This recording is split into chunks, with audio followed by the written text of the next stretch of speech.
Ahí se aparece. Sí. Bueno. Ahora vamos a ver la segunda parte de este tema. Acá les dejo un ejemplo de un ejercicio adicional de fórmula mínima, donde tienen lo que les comentaba, digamos, que son las preguntas que los alumnos siempre hacen con relación a qué pasa si tengo un número decimal. Si tienen un número decimal, esto no está en la guía. Las guías tienen pocos ejercicios para resolver en clase, pero tienen ejercicios adicionales. Entonces, supongamos que llegan a un valor como este, lo convierten en número decimal. Este es un número decimal, por lo tanto lo convierten en fracción decimal, perdón. Es un número decimal, no una expresión periódica, la convierten a esta expresión en una fracción decimal, simplifican, y como el denominador es 2, van a multiplicar por 2 todo, pero no solamente a este número, sino también a los números de los otros elementos que constituyen la fórmula mínima.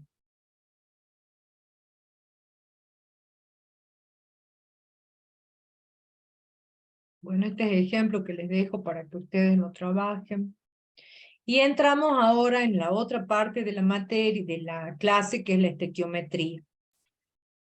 Nosotros entendemos por estequiometría aquella parte de la química que estudia las relaciones cuantitativas. Cuando hablamos de cuantitativo, significa cantidades. Y hablamos de una reacción química. Una reacción química es una transformación. Toda reacción química se escribe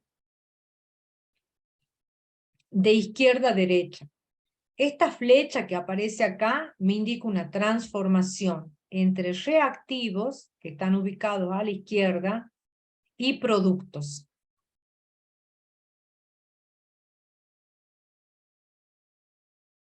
¿Por qué yo digo que hay una transformación química? De hecho, con lo poco que vimos hoy, ustedes están en condiciones de identificar a esto como una molécula de nitrógeno y como una sustancia simple. A esto como una molécula de hidrógeno y como una sustancia simple. Y a esto como una sustancia compuesta de de una combinación, de hecho, de ellos dos, que recibe el nombre de amoníaco.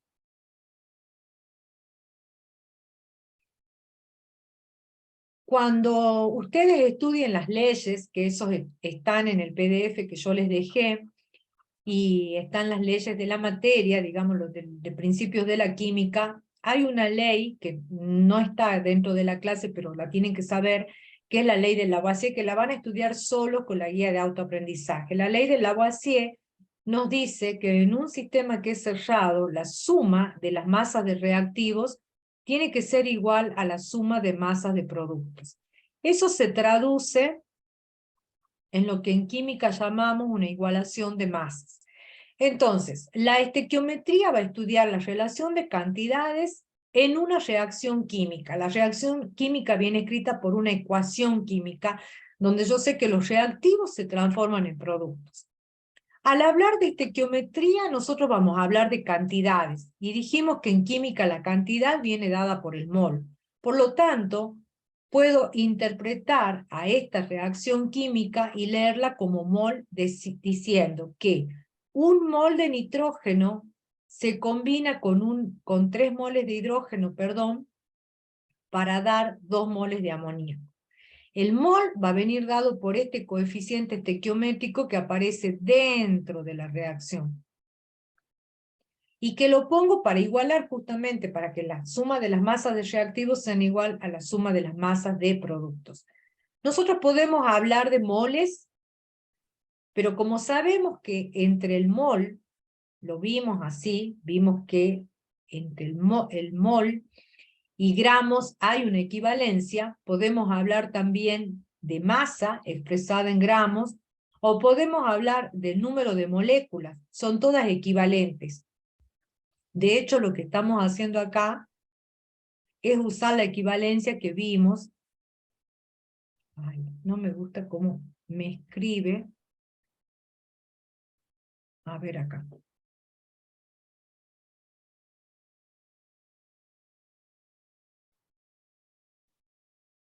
Usamos gramos, mol y moléculas. Si es un mol de molécula, la equivalencia entre gramo y mol, ¿por quién venía dado?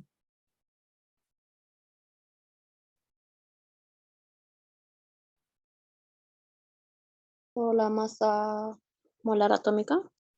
Por la masa molar, por la masa molecular, porque estoy hablando de mol de molécula.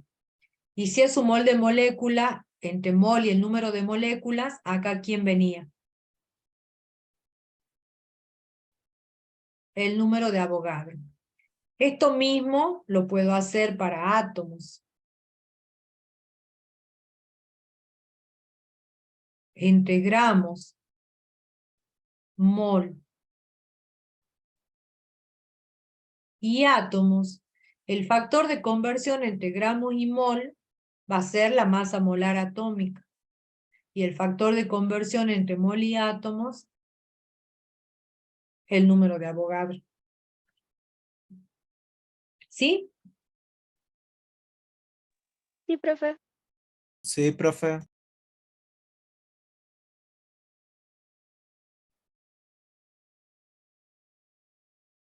De esta manera, entonces, a la misma ecuación la puedo expresar en masa y decir, multiplicando por las masas molares, que en un mol voy a tener 28 gramos de nitrógeno. Si ustedes van a la tabla periódica, van a encontrar que la masa molar del nitrógeno es 14 gramos por mol para un átomo, pero como la molécula es biatómica, la masa molar de esta molécula va a ser 2 por 14.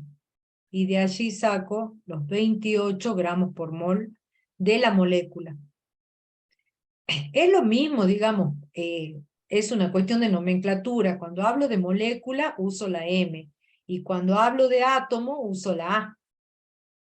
Pero no puedo sacar la masa de la molécula si no conozco la del átomo, lógicamente. Y la que me da la tabla es la del átomo.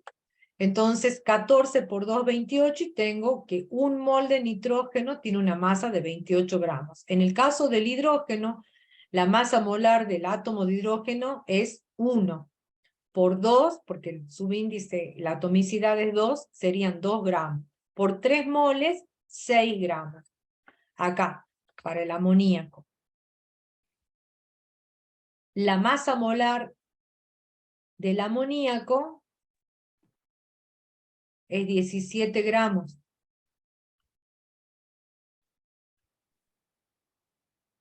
Este 17 se obtiene sumando los 14 del nitrógeno más 3 del hidrógeno. Esa es la masa de un mol. Como tenemos 2 moles, estos números que están acá, estos coeficientes estequiométricos, corresponden al número de moles.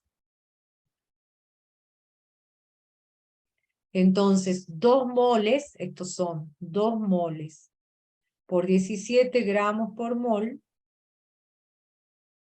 me da 34 gramos. Fíjense cómo se mantiene la relación de masas. 28 más 6, 34. Y 17 por 2 es 34. En masas, entonces, 28 gramos de nitrógeno se combinan con 6 de hidrógeno para dar 34 gramos de amoníaco. En moléculas también lo puedo expresar usando la relación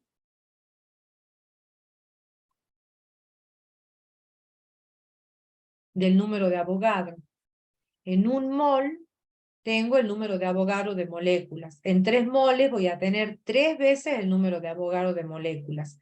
En 2 moles voy a tener 2 veces el número de Avogadro de moléculas. Acá van a ser moléculas de amoníaco. Estas van a ser moléculas de amoníaco.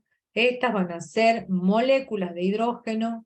Y estas van a ser moléculas de nitrógeno. Cada una multiplicado por su respectivo coeficiente. Entonces tengo 6,02 por 10 a la 23 moléculas de nitrógeno, se combinan con 18,06 por 10 a la 23 moléculas de hidrógeno para producir 12,04 por 10 a la 23 moléculas de amoníaco.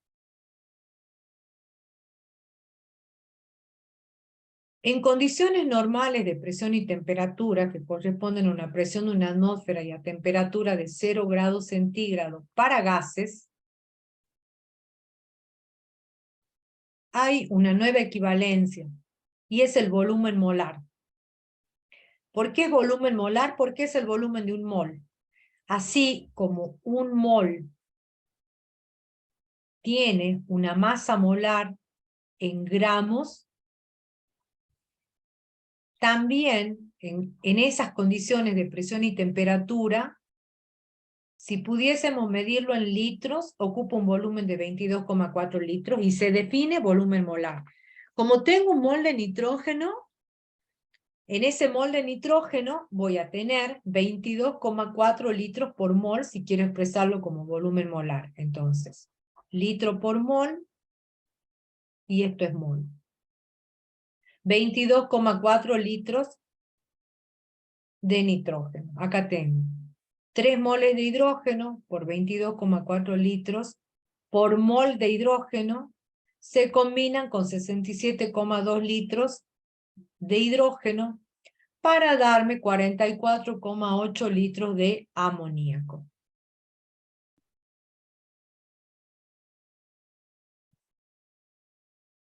Veamos un ejemplo para poder entender de qué se trata. La piedra Profe. caliza, sí, ¿El volumen ese tiene algún símbolo? B. ¿Con imprenta o con cursiva? No, imprenta nomás, como está en la diapositiva. Ah, bueno. La piedra caliza, que es el carbonato de calcio, reacciona con ácido clorhídrico para formar cloruro de calcio, dióxido de carbono y agua. Escriba la ecuación química igualada. Bueno, acá tiene carbonato de calcio, ácido clorhídrico, cloruro de calcio, que es una sal binaria, dióxido de carbono y agua. Igualada. ¿Qué quiere decir igualada? Igualada significa que las cantidades que ustedes tienen en los reactivos tienen que ser igual a las cantidades que tienen en los productos. Fíjense que acá yo digo, bueno, acá tengo un átomo de calcio, acá tengo un calcio. Acá tengo carbono, un carbono. Oxígeno 3, acá tengo 2 más 1, 3. Pero el cloro, que acá aparece con un subíndice 2, tengo 2 cloros a la derecha y a la izquierda, ¿cuánto tengo? Si no, Uno. tendría 1. Entonces lo que hago es ponerle este 2 adelante para poder igualar a los cloros. Y automáticamente, porque la ciencia es exacta, 2 por 1, 2, queda balanceado el hidrógeno. De esta manera, ya la tengo a la ecuación igualada. Siempre lo primero que hay que hacer es igualarlo. Ahora me pregunta, ¿cuántos moles de ácido clorhídrico se requieren para disolver 200 gramos de carbonato de calcio? ¿Y cuántos gramos de agua se formarán a partir de la masa de carbonato de calcio indicada en B? C, ¿cuántos litros de dióxido de carbono se forman en condiciones normales de presión y temperatura? Lo primero que van a hacer ustedes es escribir la ecuación que tienen. No sé si esta es la... Sí, esta viene acá.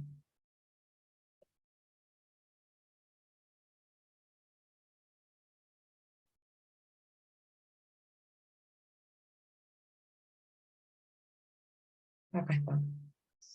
¿Cuántos moles de ácido clorhídrico se requieren para disolver 200 gramos de carbonato de calcio?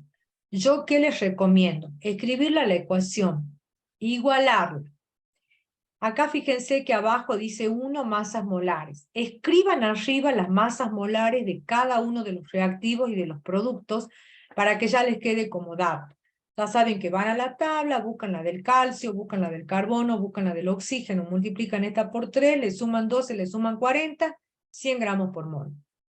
Van a la tabla, buscan el cloro 35 más 1 del hidrógeno, 36 gramos por mol. Solo lo de la fórmula, no le ponen este coeficiente, solo lo de la fórmula que es la masa molar.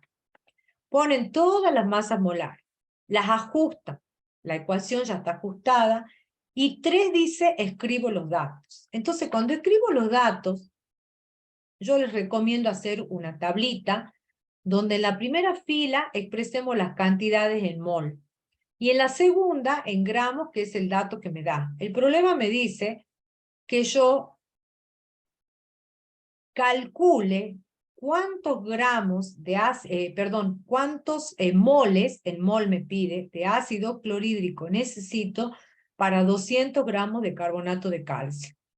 Entonces, una forma de trabajar que se conoce como el método del mol es pasar todo a moles. Independientemente, digamos, del dato que ustedes tengan, es pasar todo a moles. Entonces, los 200 gramos de carbonato de calcio que tienen, lo van a pasar a moles. ¿Y cómo se pasa? Y con la masa molar. Ese era mi caballito de batalla, digamos, mi factor de conversión entre gramos y moles.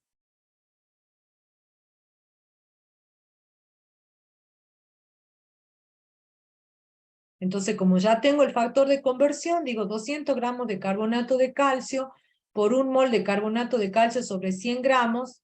Este es un problema fácil, ni siquiera hace falta hacer la cuenta, pero a los efectos de entenderla la hago. Si 1 mol pesa 100 gramos, 200 gramos son 2 moles, claramente. Ahora tengo que calcular los moles de ácido clorhídrico. Entonces vuelvo a la estequiometría de la reacción.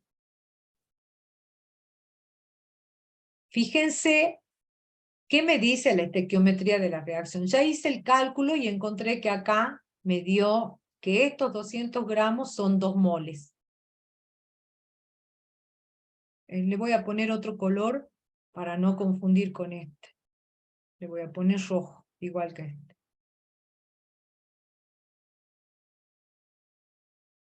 Eso encontré, que estos 200 gramos son 2 moles. Ahora tengo que calcular estos moles. Entonces, esto que tengo acá, que voy a pintar en amarillo, es la estequiometría de la reacción. 1 mol de carbonato de calcio se combina con 2 moles de ácido clorhídrico. Esa es la fórmula. Esa es la cantidad, la relación cuantitativa exacta, la que me da la ecuación. 1 mol de carbonato se combina con 2 moles de ácido clorhídrico. Para 2 moles de carbonato de calcio voy a necesitar X o uso el factor de conversión. Entonces yo parto de mis 2 moles de carbonato de calcio, que es lo que quiero averiguar, qué es lo que tengo de dato, y hago la relación. Y digo, bueno, para 1 mol de carbonato de calcio necesito 2 moles de ácido clorhídrico. Simplifico y tengo los 4 moles de ácido clorhídrico. ¿Lo puedo hacer con una regla de 3? Sí, sí puedo resolverlo con regla de 3. En el último punto les pregunta cuántos gramos de agua se forman a partir de la masa de carbonato de calcio indicada en B. La masa indicada en B eran 2 moles, así lo habíamos calculado. Entonces, de nuevo, de la estequiometría de la reacción, ustedes tienen que 1 mol de carbonato de calcio les da 1 mol de agua. Para poder calcular la masa de agua en gramos, primero voy a trabajar con los moles, porque la relación estequiométrica me da en mol. Yo sé que 1 mol de carbonato de calcio produce 1 mol de agua. Entonces escribo mi dato. 2 moles de... Sí. 2 moles de carbonato de calcio y escribo mi factor de conversión. 1 mol de carbonato de calcio produce 1 mol de agua. Para 2 moles simplifico y obtengo 2 moles de agua. Una vez que ya tengo los 2 moles de agua, que acá está fácil porque si 1 mol de carbonato de calcio produce 1 mol de agua, 2 moles de carbonato de calcio van a producir 2 moles de agua. Ahora lo llevo a gramos. Para pasar de gramos a moles, ¿cuál era nuestro factor de conversión?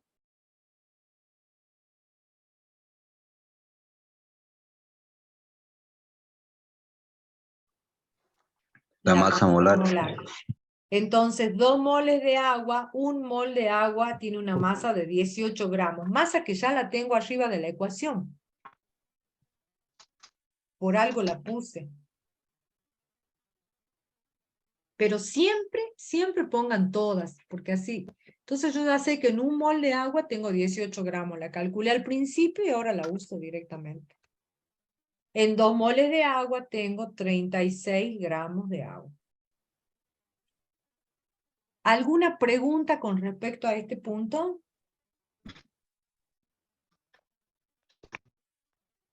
No, profe. No, profe. Después les pregunto, ¿cuántos litros de dióxido de carbono se han formado en condiciones normales de presión y temperatura? Para saber cuántos litros de dióxido de carbono se han formado, ustedes tienen.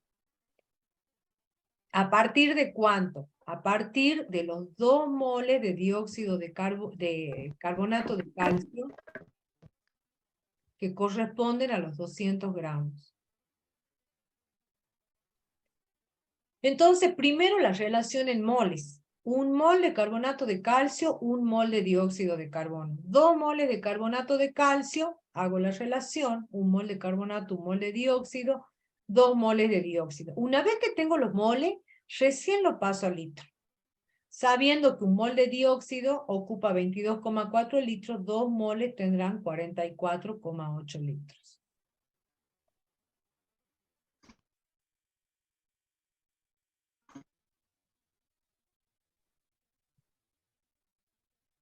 Bueno, cuando nosotros hacemos los cálculos estequiométricos, lo que me da la ecuación siempre es ideal. ¿Qué quiere decir que es ideal? Quiere decir que no siempre se van a cumplir todas las reacciones de manera completa.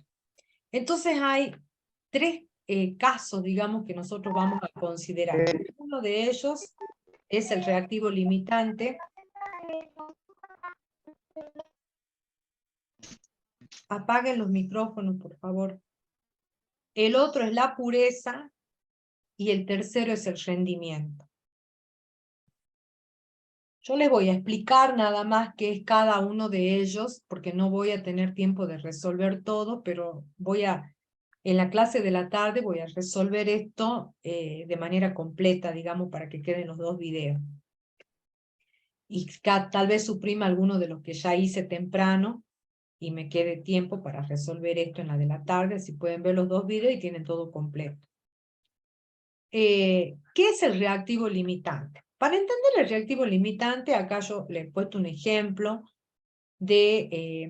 para que ustedes puedan entender. Supongamos que tienen salchichas y pan de Viena para hacer panchos. Si tienen 5 salchichas y 4 pancitos para hacer panchos, únicamente pueden hacer 4 panchos, porque para cada pan necesito una salchicha. Por más que tengamos 5 salchichas, no vamos a poder hacer 5 panchos. Solamente vamos a poder armar 4 panchitos. Esto significa que el pan me determina el producto final. Es el pan el que me dice cuántos panchos vamos a poder armar. ¿Por qué es el pan? ¿Y por qué es el que se agota primero? Al terminarse el pan, así yo tenga una salchicha más o 10 salchichas más, no puedo hacer más pancho. Bueno, ese es el reactivo limitante. El reactivo limitante en química es el que me determina el producto final. El otro es exceso, porque sobra.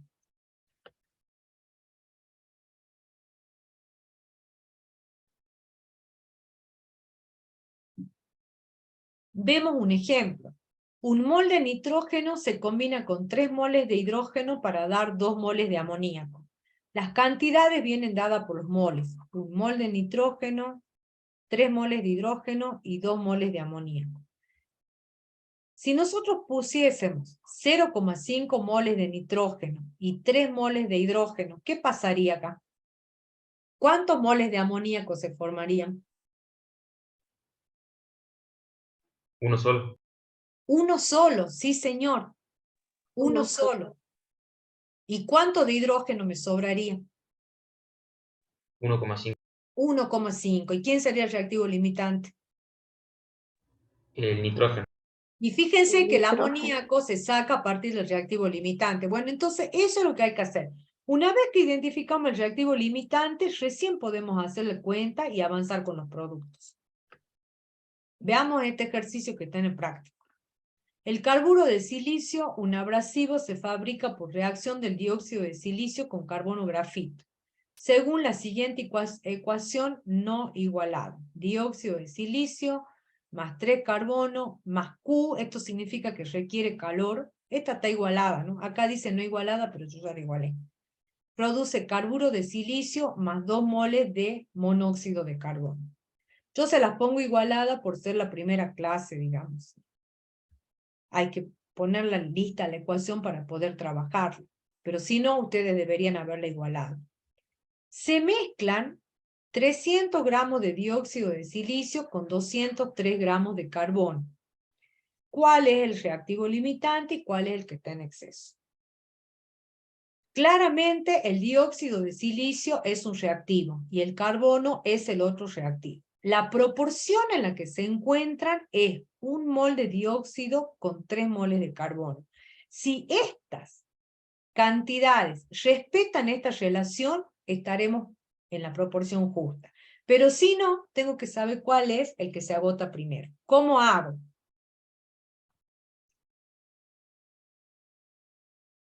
Planteo la ecuación. Como me ha dado las cantidades en masa, yo tengo la ecuación con los moles. Pero el problema me habla de 300 gramos de dióxido de silicio y 203 gramos de carbono. Entonces lo que hago es llevar los moles a gramos. 1 mol de dióxido de silicio lo multiplico por su masa molar y ya lo tengo en gramos. Los moles de carbono lo multiplico por su masa molar y ya lo tengo en gramos, no en moles. Este 60 que tienen acá va a ser una masa molar con M, porque esto es una molécula, digamos, una sustancia compuesta. En cambio, esta va a ser una masa molar con A, porque es una masa molar atómica. ¿Ven la diferencia, no?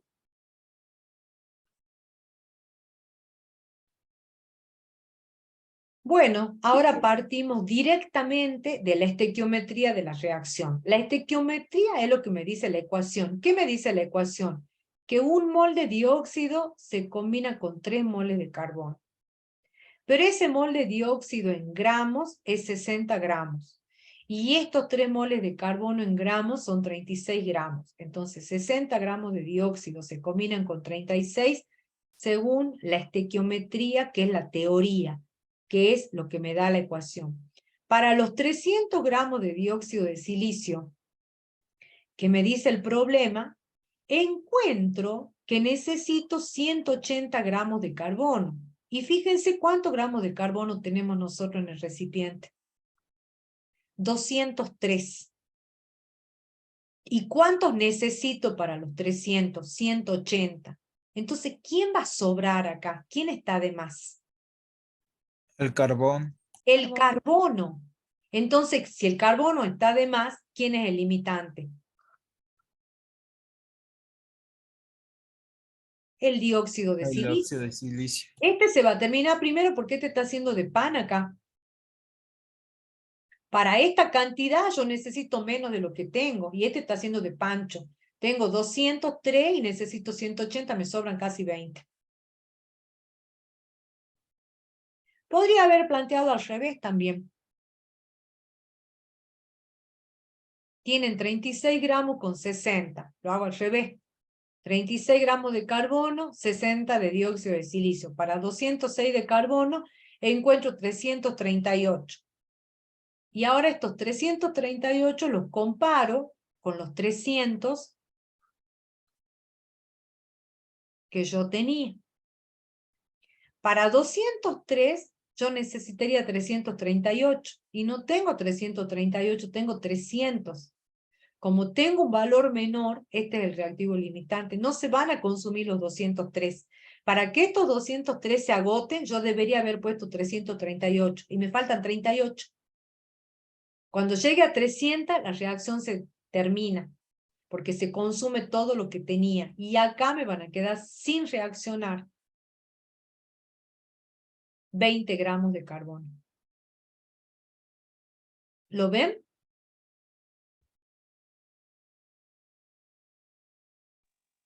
Más o menos. Sí, profe. Miren. Una forma linda de entenderlo, si nunca vieron esto en el colegio, les va a costar. Ustedes tienen acá dióxido de silicio y acá tienen carbón, que son los reactivos. Entonces acá pongan los valores que les da el problema. 300 y 203. Los voy a poner con distintos colores.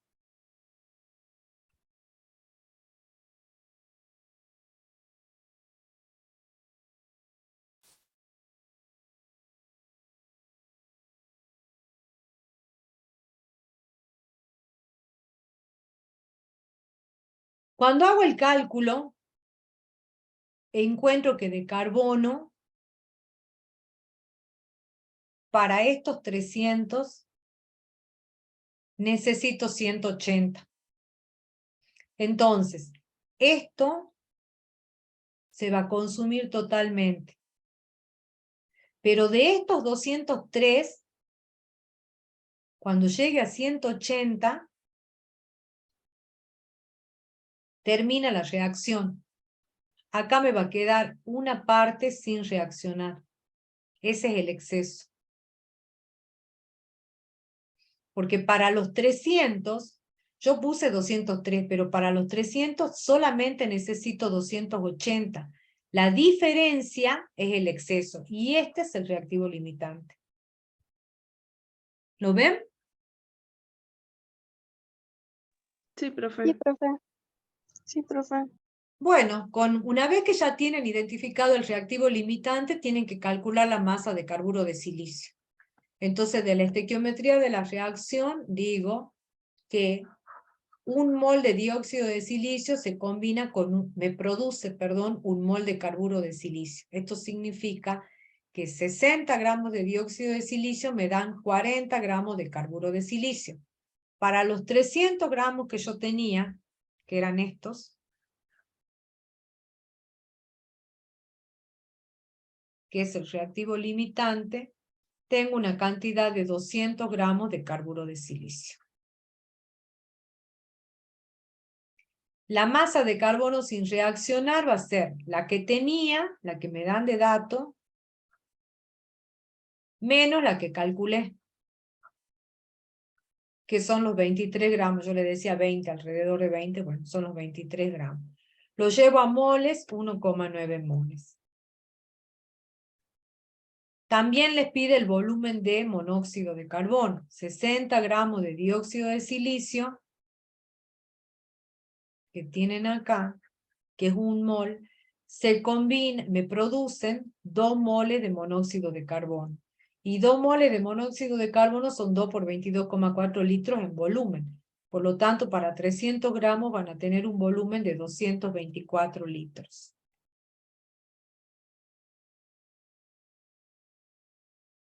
Bueno, quedan 2 conceptos que les doy las definiciones nada más, que es el de pureza, donde no siempre los reactivos están en su proporción exacta, digamos, en su forma pura, sino que se encuentran con una determinada pureza. Esto significa que si ustedes tienen 100 gramos de un reactivo impuro, no van a reaccionar los 100, sino que van a reaccionar 95 gramos. Entonces, supongamos que tienen 100 gramos de plata, pero con una pureza del 95%. Si la pureza es del 95%, hay un 5% que es otra cosa, que no es plata. Esto no reacciona. Entonces, ¿cuánto reacciona? Reacciona 95 gramos. Entonces, cuando ustedes tienen pureza, tienen que corregir los reactivos antes de hacer el cálculo. ¿Qué hubiese pasado en el problema anterior? Yo tenía 300 gramos de silicio. No me dice nada de la pureza. Si me hubiese dicho que estos 300 gramos de silicio tenían una pureza del 80%, yo tengo que sacar el 80% de este. O sea que hubiesen reaccionado 240, no 300. Porque no reacciona todo porque no está puro. El problema les va a decir si tienen que corregir con la pureza. Se corrige antes de empezar el cálculo estequiométrico. Y por último tienen el rendimiento, ahí tienen resuelto el ejercicio para que después lo vean o lo ven en el seminario. El concepto de rendimiento, cuando en una reacción no se obtiene la cantidad de producto que se desea obtener, se habla del rendimiento de la reacción. O sea, ¿qué es el rendimiento? Es la cantidad de producto real obtenida, esto sería, de manera real quiere decir de manera experimental. En la fábrica, lo que yo saco, lo tangible, lo que mido. Y esto es lo que me da la ecuación, la teoría. Eso es el rendimiento. Por supuesto que el rendimiento siempre va a ser menor que el 100%, porque el rendimiento, yo siempre le digo a mis alumnos que el rendimiento es como la nota que sacan en el parcial. Todos vienen para sacarse 100, porque teóricamente, y eso sería lo mejor, que todos lleguen a 100. Pero en la realidad, ¿qué pasó? Y bueno, hizo mal uno, hizo mal otro, entonces en la realidad sacó 80%. Hizo 8 de los 100 que debería haber hecho. Esto es la realidad. En teoría todos venimos para sacarnos 100, porque si yo le diría a mis alumnos, a ver chicos, ¿ustedes qué rendimiento esperan para el parcial? Ninguno me va a decir yo el 20. Si yo les digo, a ver chicos, ¿qué rendimiento esperan ustedes tener en el parcial? Y esa va a ser su nota. No creo que ninguna me diga 30%. Todos me decir, no, yo 100%, profesor. Y yo haría lo mismo, porque no se van a rendir sin saber. Ustedes estudian. Bien o mal, pero estudian. Bueno, siendo las 11:10. Profe, disculpe, antes que